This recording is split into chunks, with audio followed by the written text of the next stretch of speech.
wa bũrũri mabũrũri-inĩ ngũrani rĩerĩgĩrĩire kũmatia ndũgũ na gũtigĩra mabũrũri ma nanja nĩ mayũkia a Kenya aingĩ na mũno a yuthi arĩ kũmandĩka mawĩra ũndũ ũrĩa ũroneka gũciara maciaro kuona atĩ Ministry ya Labour mũthenya wa ũmũthĩ ĩrugũrĩtie mũbango wa kwandĩkithia a yuthi arĩa matarĩ na mawĩra nĩguo kũmateithĩrĩra gwetha mawĩra nja wa bũrũri. The fact that there are job opportunities that are opening up abroad, particularly in the Western European countries and also the Gulf countries, some countries within the Middle East, it is critical for us to do a survey concerning the skills that we have so that going forward we will ensure a smooth labor migration to these destination countries. We'll be able to address the gaps that are there, and therefore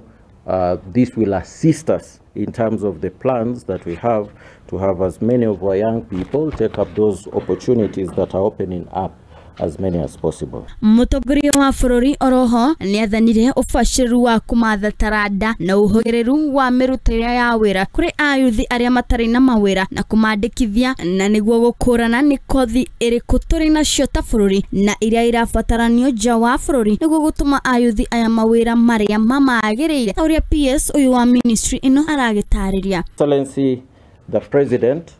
during the cabinet meeting held on the 15th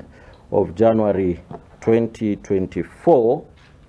directed that a comprehensive mapping of all available skills within the country be undertaken towards aligning skill supply and demand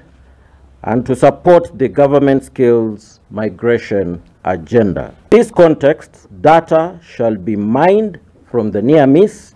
to provide information on the supply of skills in the country. In addition,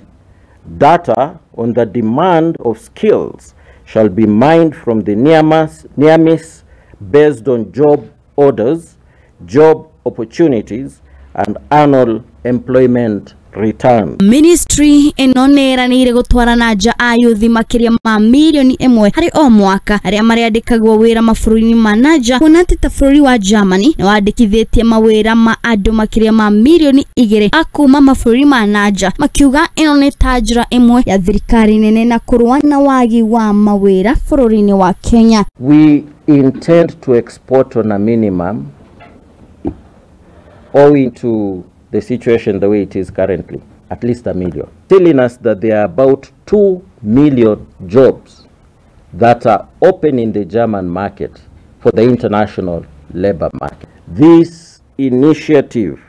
demonstrates the government's commitment to enhancing youth employment and is well aligned to the provisions of the Constitution of Kenya, which affirms the right of the youth to access employment. Geri Fotara Muthingi TV Gatwa wa Elimu wa Kimani.